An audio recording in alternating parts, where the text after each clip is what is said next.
All right, welcome to the Cultured Bumpkin. This is chapter 4.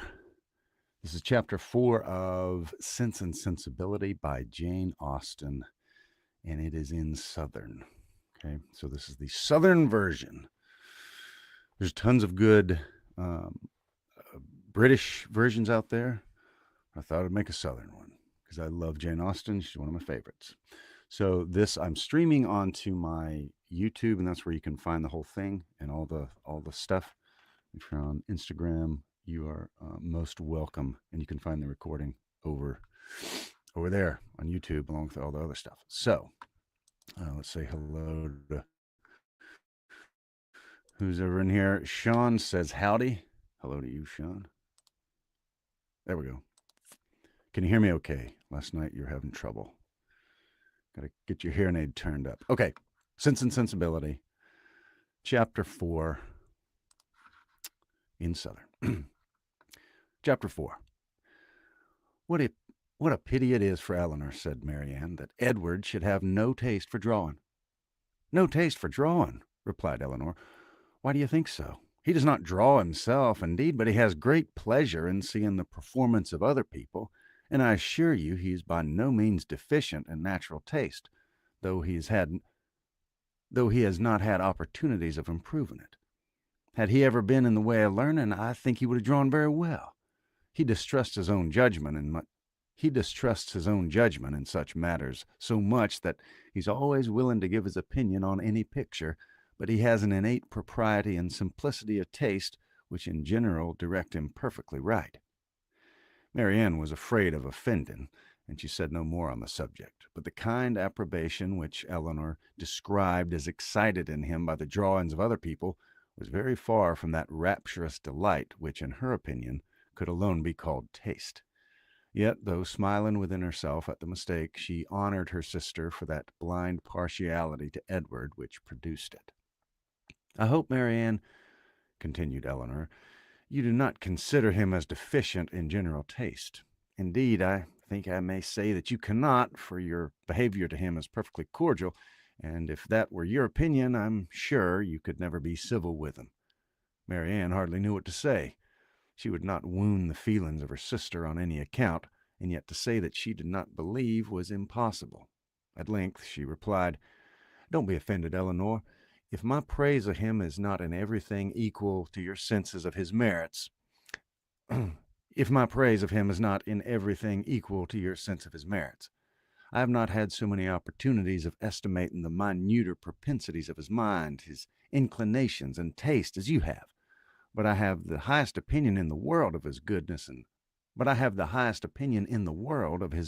sense. I think him everything that is worthy and amiable. I'm sure, replied Eleanor with a smile, that his dearest friends could not be dissatisfied with such commendation as that. I don't perceive to know how you could express yourself more warmly. Marianne was rejoiced to find her sister so easily pleased.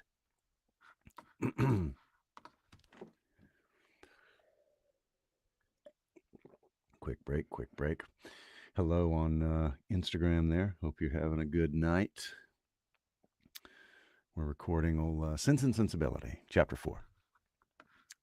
And you can find whatever I've done so far on the other 3 chapters on the Cultured Bumpkin YouTube. All right, where are we at?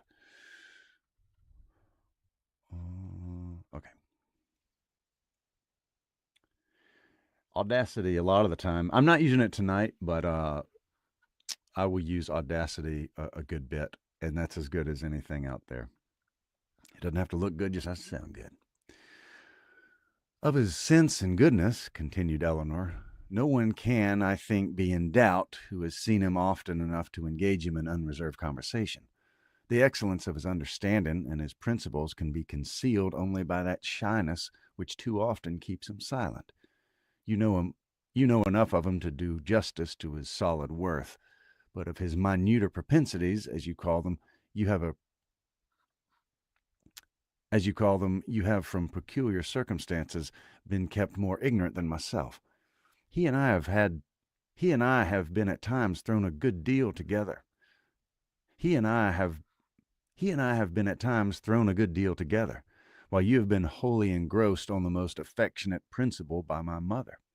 I've seen a great deal of him, have studied his sentiments and heard his opinions on subjects of literature and taste, and upon the whole, I venture to pronounce that his mind is well informed, enjoyment of books exceedingly great, his imagination lively, his observation just and correct, and his taste delicate and pure. His abilities in every respect improve as much upon acquaint easy for you to say, improve as much upon acquaintance as his manners and person. At first sight, his address is certainly not striking, and his person can hardly be called handsome, till the expression of his eyes, which are uncommonly good, and the general sweetness of his countenance is perceived. At present, I know him so well that I think him really handsome, or at least almost so. What say you, Mary Ann? I shall very soon think him handsome, Eleanor. If I do not now, when you tell me to love him as a brother, I shall no more see imperfection in his face than I do now in his heart. Eleanor started at this declaration and was sorry for the warmth she had betrayed, and was sorry for the warmth she had been betrayed into in speaking of him. She felt that Edward stood very high in her opinion. She believed the regard to be mutual, but she required greater certainty of it to make Marianne's conviction of their attachment agreeable to her. She knew that what Marianne and her mother conjectured one moment, they believed the next. That with them, to wish was to hope, and to hope was to expect. She tried to explain the real estate of the case to her sister. I do not attempt to deny, she said, that I think very highly of him, that I greatly esteem him, that I like him. Marianne here burst forth with indignation. Esteem him, like him, cold-hearted Eleanor. Oh, worse than cold-hearted, ashamed of being otherwise. Use those words again, and I'll leave the room this moment. Eleanor could not help laughing. Excuse me, said she, and be assured that I meant no offense to you by speaking in so quiet a way of my own feelings. Believe them to be stronger than I have declared. Believe them, in short, to be such as his merit and the suspicion, the hope of his affection for me may warrant without imprudence or folly. But farther than this you must not believe. I am by no means assured of his regard for me. There are moments when the extent of it seems doubtful. Until his sentiments are fully known, you cannot wonder at my wishing to avoid any encouragement of my own partiality by believing or calling it more than it is. In my heart I feel little, scarcely any doubt of his presence. But there are other points to be considered beside his inclination. He is very far from being independent. What his mother really is, we cannot know. But from Fanny's occasional mention of her conduct and opinions, we've never been disposed to think her amiable, and I'm very much mistaken if Edward is not himself aware that there would be many difficulties in his way if he were to wish to marry a woman who had neither a great fortune or high rank. Marianne was astonished to find how much the imagination of her mother and herself had outstripped the truth.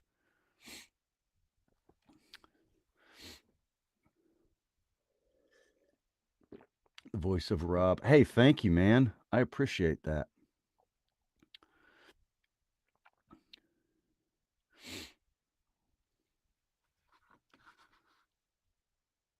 Um, what DAW do you use, Rob?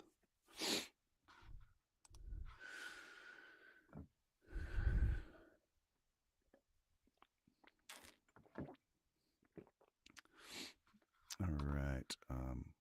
If you don't know, a DAW is a digital audio workspace, so it's kind of the recording software that you would use to record and voice stuff like this. That's what Rob was asking about. Um, let's see. Oh.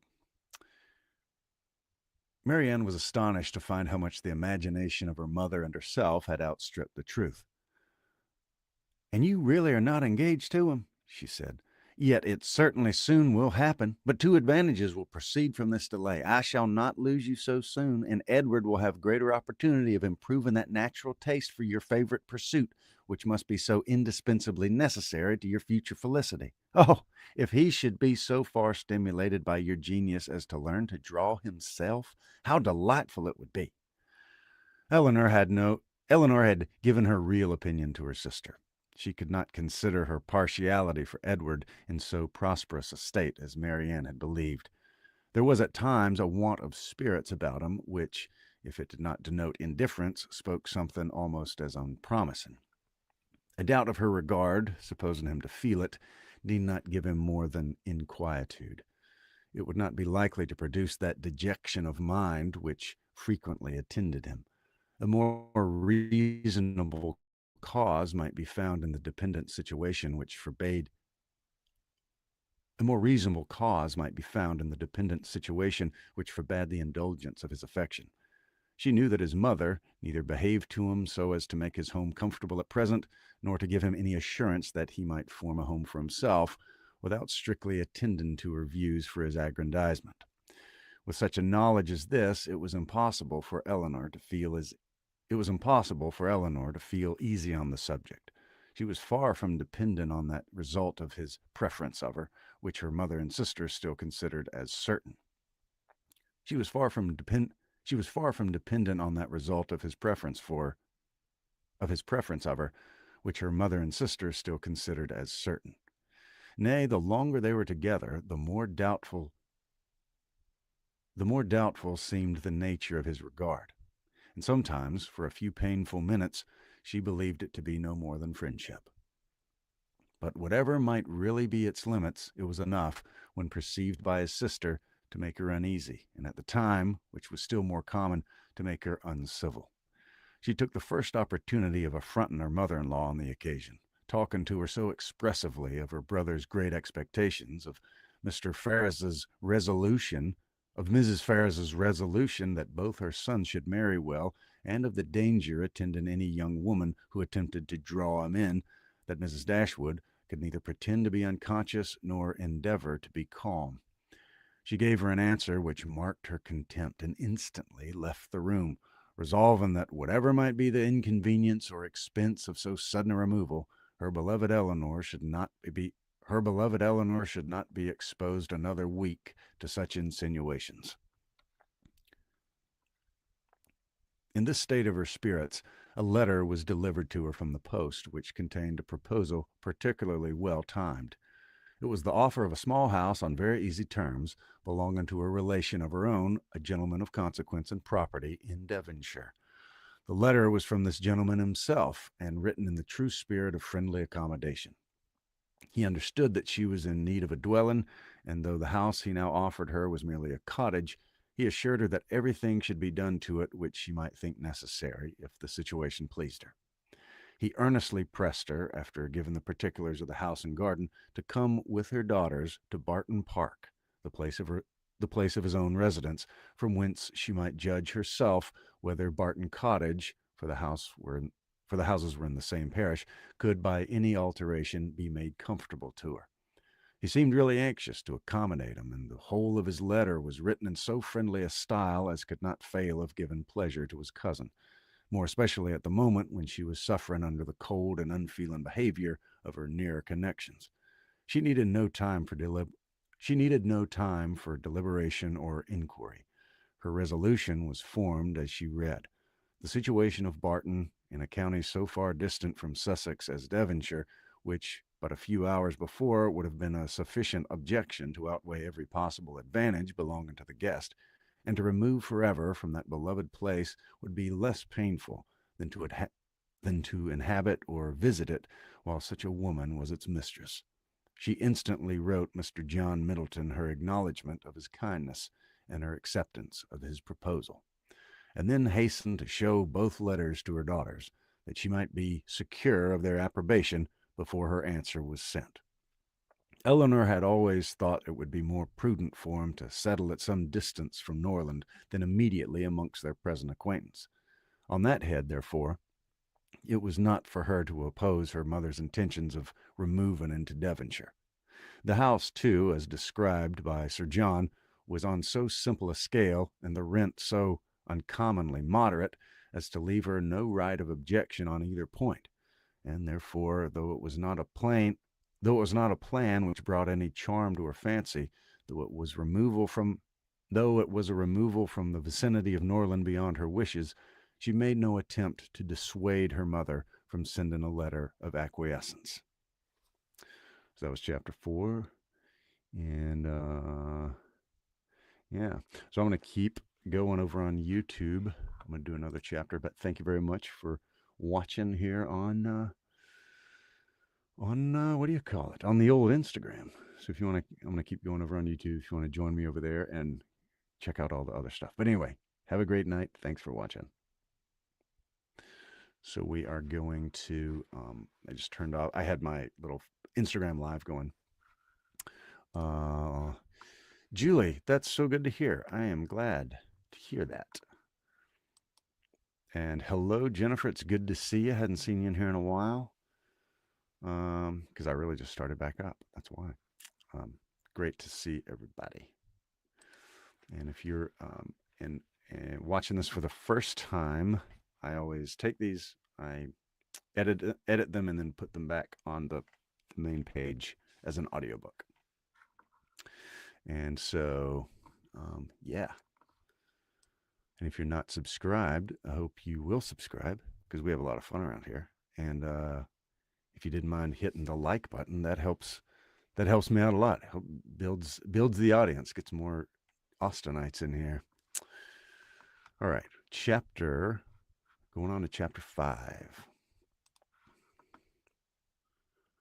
Where are we at?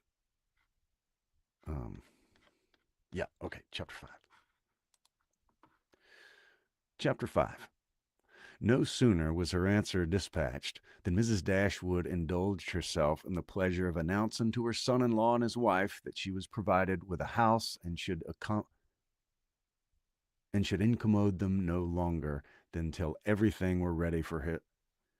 And should incommode them no longer than till everything were ready for her inhabiting it. They heard her with surprise. Mrs. John Dashwood said nothing, but her husband civilly hoped that she would not be settled far from Norland. She had great satisfaction in replying that she was going into Devonshire. Edward turned hastily towards her on hearing this, and in a voice of surprise and concern, which required no explanation to her, repeated, "Devonshire? Are you indeed going there, so far from hence? And to what part of it?" She explained the situation. It was within 4 miles north of Exeter. "It's but a cottage," she continued, "but I hope to see many of my friends in it. A room or two can easily be added, and if my friends find no difficulty in traveling so far to see me, I'm sure I'll find none in accommodating them." She concluded with a very kind invitation to Mr. and Mrs. John Dashwood to visit her at Barton, and to Edward she gave one with still greater affection.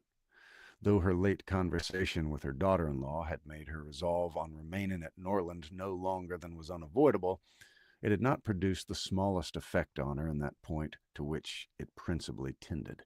To separate Edward and Eleanor was as far from being her object as ever, and she wished to show Mrs. John Dashwood by this pointed invitation to her brother how she disregarded her approbation of the match. How totally she disregarded her disapprobation of the match. Mr. John Dashwood told his mother again and again how exceedingly sorry he was that she had taken a house at such a great distance from Norland as to prevent his being of any service to him in removing her furniture. He felt really conscientiously vexed on the occasion, for the very exertion to which he had limited the performance of his promise to his father was by this arrangement rendered impracticable. The furniture was all sent around by water. It chiefly consisted of household linen, plate, china, and books, with a handsome pianoforte of Mary Ann's.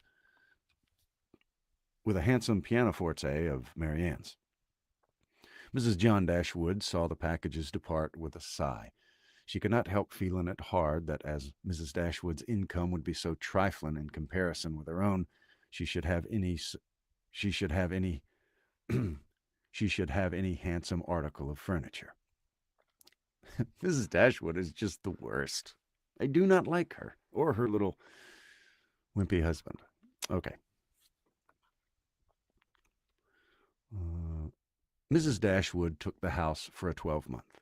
It was ready furnished. It was ready furnished, and she might have immediate possession. No difficulty arose on either side in the agreement, and she waited only for the disposal of her effects at Norland and to determine her future household before she set off for the West. And this, as she was exceedingly rapid in the performance of everything that interested her, was soon done. And this, as she was exceedingly rapid in the performance of everything that interested her, was soon done. The horses which were left her by her husband had been sold soon after his death, and an opportunity now offered of disposing of her carriage, she agreed to sell that likewise at the earnest advice of her eldest daughter. For the comfort of her children, had she consulted only her own wishes, she would have kept it. But the discretion of Eleanor prevailed. Her wisdom too limited the number of their servants to 3, 2 maids and a man, with whom they were speedily provided from amongst those who had formed their establishment at Norland. The man and one of the maids were sent off immediately into Devonshire to prepare the house for their mistress's arrival. For as Lady Middleton was entirely unknown to Mrs. Dashwood, she preferred going directly to the cottage to being a visitor at Barton Park, and she relied so undoubtedly on Sir John's description of the house as to feel no curiosity to examine it herself till she entered it as her own. Her eagerness to be gone from Norland was preserved from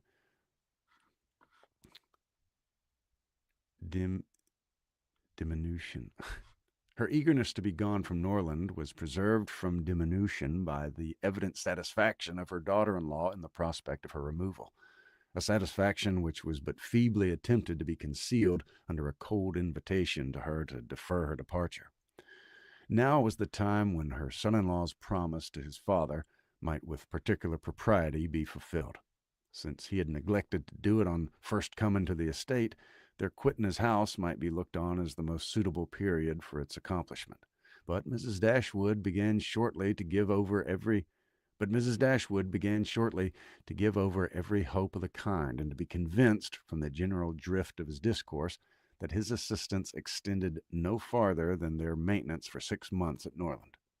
He so frequently talked of the increasing expenses of housekeeping, and of the perpetual demands upon his purse, which a man of any consequence in the world was beyond calculation exposed to, that he seemed rather to stand in need of more money himself than to have any design of giving money away.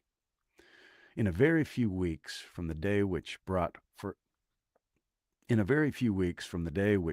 Sir John Middleton's first letter to Norland, everything was so far settled in their future abode as to enable Mrs. Dashwood and her daughters to begin their journey. Many were the tears shed by them in their last adieus to a place so much beloved. "Dear, dear Norland," said Marianne, as she wandered alone before the house on the last evening of their being there, "when shall I cease to regret you? When learn to feel a home elsewhere? Oh, happy house!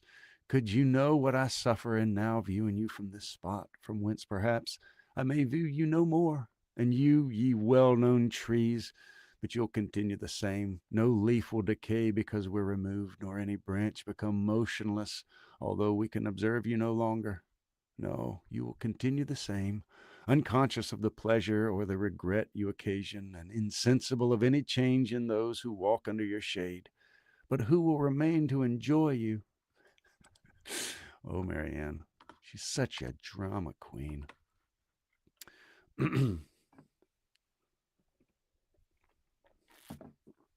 Okay, let's see. Let's see how long chapter 6 is.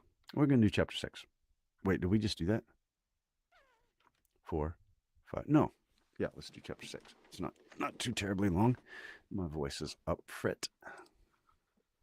All right. Chapter 6.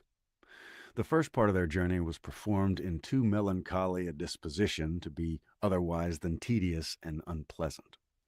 But as they drew towards the end of it, Their interest in the appearance of a country which they were to inhabit overcame their their interest in the appearance of a country which they were to inhabit overcame their dejection, and the view of Barton Valley as they entered it gave them cheerfulness. It was a pleasant, fertile spot, well wooded and rich in pasture. After winding along for more than a mile, they reached their own house. A small green court was the whole of its a small green court was the whole of its domain in front, and a neat wicket gate admitted them into it. As a house, Barton Cottage, though small, was comfortable and compact, but as a cottage it was defective, for the building was regular, the roof was tiled, the windows shuttered, the window shutters were not painted green, nor were the walls covered with honeysuckles. A narrow passage led them directly through the house into the garden behind.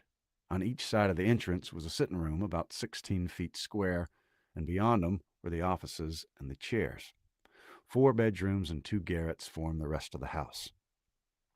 It had not been built many years and was in good repair. In comparison to Norland, it was poor and small indeed, but the tears which recollection called forth as they entered the house were soon dried away. They were cheered by the joy of the servants on their arrival, and each, for the sake of the others, resolved to appear happy. It was very early in September. The season was fine, and from first seeing the place under the advantage of good weather, they received an impression in its favor which was of material service in recommending it to their lasting approbation. The situation of the house was good. High hills rose immediately behind, and at no great distance on each side, some of which were open downs, the others cultivated and woody. The village of Barton was chiefly on one of these hills, and formed a pleasant view from the cottage windows. The prospect in front was more extensive. It commanded the whole of the valley, and reached into the country beyond. The hills which surrounded the cottage terminated the valley in that direction under another name, and in another course it branched out again between 2 of the steepest of them. With the size and furniture of the house, Mrs. Dashwood was upon the whole well satisfied, for though her former style of life rendered many additions to the latter indispensable, yet to add and improve was a delight to her, and she had at this time ready money enough to supply all that was wanted of greater elegance to the apartments. As for the house itself, to be sure, she said, it's too small for our family, but we'll make ourselves tolerably comfortable for the present, as it's too late in the year for improvements. Perhaps in the spring, if I have plenty of money, as I dare say I shall, we shall think about building.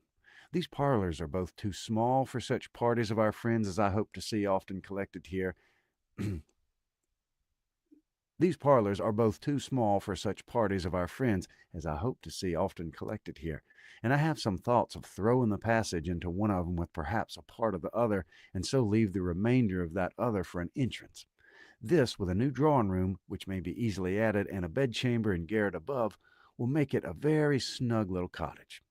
I could wish the stairs were handsome, but one must not expect everything, though I suppose it would be no difficult matter to widen them. I shall see how much I am beforehand with the world in the spring. And will plan our improvements accordingly. In the meantime, till all these alterations could be made from the savings of an income of $500 a year by a woman who never saved in her life, they were wise enough to be contented with the house as it was, and each of them was busy in arranging their particular concerns and endeavoring, by placing around them books and other possessions, to form themselves a home. Marianne's pianoforte was unpacked and properly disposed of, and Eleanor's drawings were affixed to the walls of their sitting room. In such employments as these, they were interrupted soon after breakfast the next day by the entrance of their landlord, who called to welcome them to Barton, and to offer them every accommodation from his own house and garden in which theirs might at present be deficient. Sir John Middleton was a good-looking man about 40. He had formerly visited at Stanhill, but was too long for his young cousins to remember him. His countenance was thoroughly good-humored, and his manners were as friendly as the style of his letter. Their arrival seemed to afford him real satisfaction, and their comfort to be an and their comfort to be an object of real solicitude to him. He said much of his earnest desire of their living in the most sociable terms with his family, and pressed him so cordially to dine at Barton Park every day till they were better settled at home, that, though his entreaties were carried to a point of perseverance beyond civility, they could not give offence. His kindness was not confined to words, for within an hour after he left him, a large basket full of garden stuff and fruit arrived from the park, which was followed before the end of the day by a present of game. He insisted, moreover, on conveying all their letters to and from the post for him, and he would not be denied the satisfaction of sending him his newspaper every day. Lady Middleton had sent a very civil message by him, denoting her intention of waiting on Mrs. Dashwood as soon as she could be assured that her visit would be no inconvenience. And as this message was answered by an invitation equally polite, her ladyship was introduced to him the next day. They were, of course, very anxious to see a person on whom so much of their comfort at Barton must depend, and the elegance of her appearance was favorable to their wishes. Lady Middleton was not more than 6 or 7 and 20. Her face was handsome, her figure tall and striking, and her address graceful. Her manners had all the elegance which her husband's wanted, but they would have been improved by some share of his frankness and warmth, and her visit was long enough to detract something from their first admiration by showing that, though perfectly well bred, she was reserved, cold, and had nothing to say for herself beyond the most commonplace inquiry or remark. Conversation, however, was not wanted, for Sir John was very chatty, and Lady Middleton had taken the wise precaution of bringing with her their eldest child, a fine little boy about 6 years old, by which means there was one subject always to be recurred to by the ladies in case of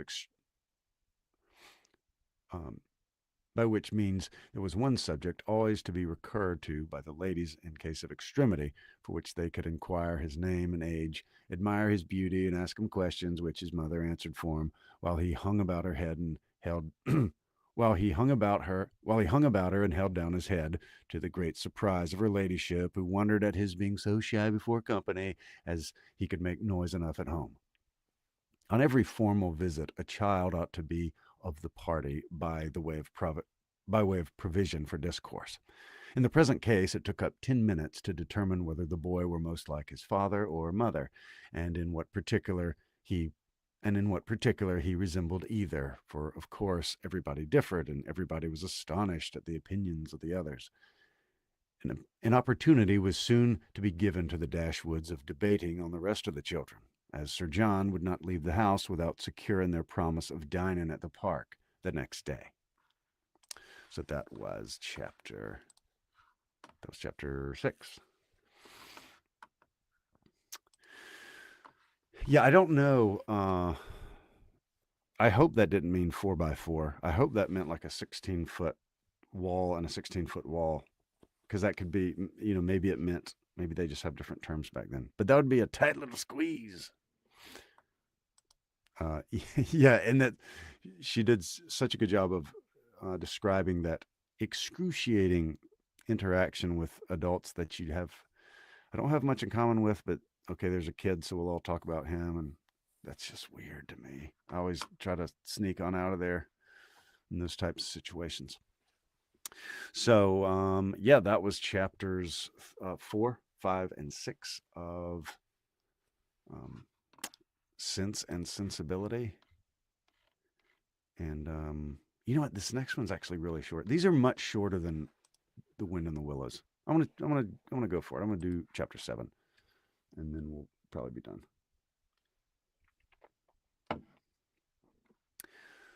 Chapter 7. Barton Park was about half a mile from the cottage. The ladies had passed near it in their way along the valley, but it was screened from their view at home by the projection of a hill. The house was large and handsome, and the Middletons lived in a style of equal hospitality and elegance. The former was for Sir John's gratification, the latter for that of his lady. They were scarcely ever without some friends staying with them in the house, and they kept more company of every kind than any other family in the neighborhood.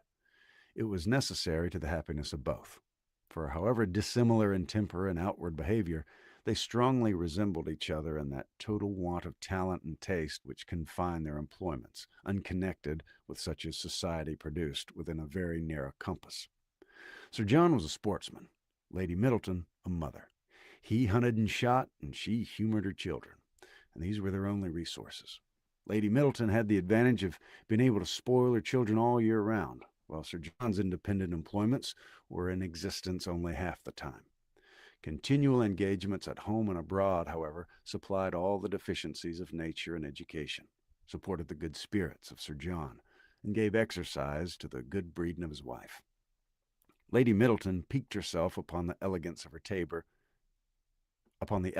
table and all her domestic arrangements, and from this kind of vanity was her greatest enjoyment in any of their parties. But Sir John's satisfaction in society was much more real. He delighted in collecting about him more young people than his house would hold, and the noisier they were, the better he was pleased. He was a blessing to all the juvenile part of the neighborhood, for in summer he was forever forming parties to eat cold ham and chicken out of doors, and in winter his private balls were numerous enough for any young lady who was not suffering under the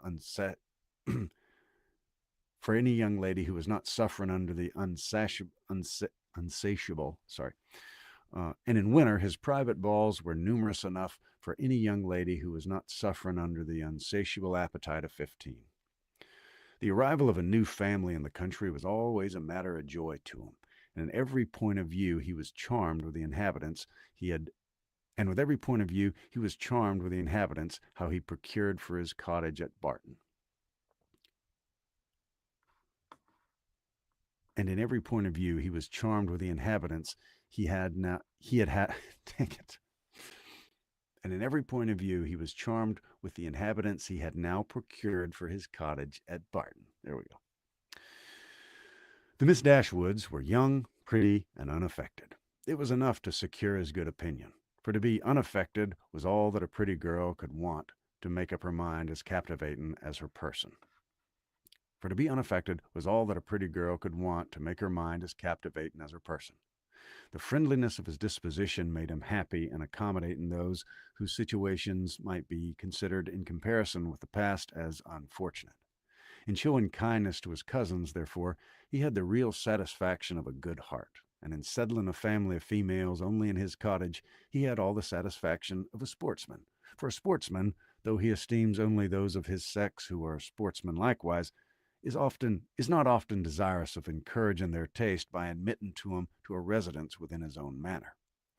Mrs. Dashwood and her daughters were met at the door of the house by Sir John, who welcomed him to Barton Park with unaffected sincerity, and as he attended them to the drawing room, repeated to the young ladies the concern which the same subject had drawn from him the day before, at being unable to get any young men to meet him.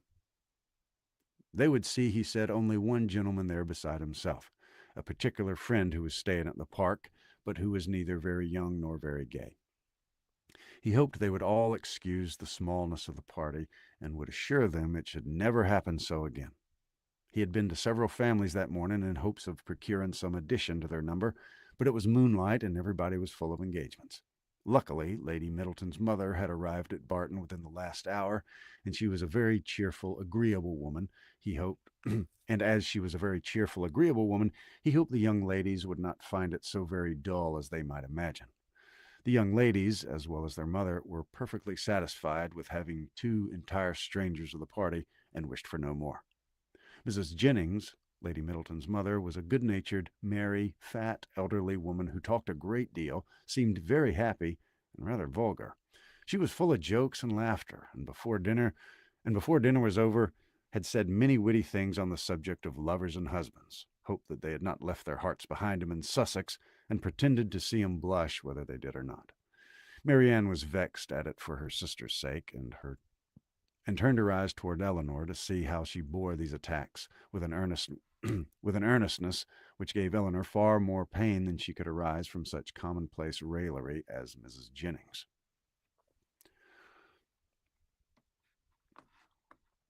A quick little break. Thank you, Nikki. I appreciate that.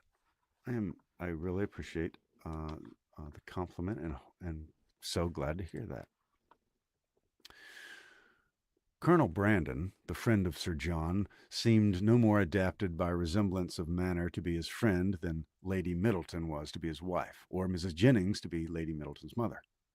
He was silent and grave. His appearance, however, was not unpleasing, in spite of his being, in the opinion of Marianne and Margaret, an absolute old bachelor, for he was on the wrong side of 5 and 30. But he thought his face, but though, sorry, let me turn this little thing down. But though his face was not handsome, his countenance was sensible, and his address was particularly gentlemanlike. There was nothing in any of the party which could recommend them as companions to the Dashwoods. But the cold insip- but the cold insipidity of Lady but the cold insipidity of Lady Middleton was so particularly repulsive that in comparison of it the gravity of Colonel Brandon and even the boisterous mirth of Sir John and his mother-in-law was interesting. Lady Middleton seemed to be roused to enjoyment only by the entrance of her 4 noisy children after dinner, who pulled about her, tore her clothes, and put an end to every kind of discourse except what related to themselves. In the evening, as Marianne was discovered to be musical, she was invited to play. she was invited to play. The instrument was unlocked, everybody prepared to be charmed, and Marianne, who sang very well, at their request, went through the chief of the songs which Lady Middleton had brought into the family on her marriage, and which perhaps had lain ever since in the same position on the pianoforte, for her ladyship had celebrated that event by giving up music, although by her mother's account she had played extremely well, and by her own was very fond of it. Marianne's performance was highly applauded. Sir John was loud in his admiration at the end of every song, and as loud in his conversation with the others while every song lasted. Lady Middleton frequently called him to order. Lady Lady Middleton frequently called him to order, wondered how anyone's attention could be diverted from music for a moment, and asked Marianne to sing a particular song which Marianne had just finished. Colonel Brandon alone, of all the party, heard her without being in raptures. He paid her only the compliment of attention, and she felt a respect for him on the occasion, which the others had reasonably forfeited by their shameless want of taste.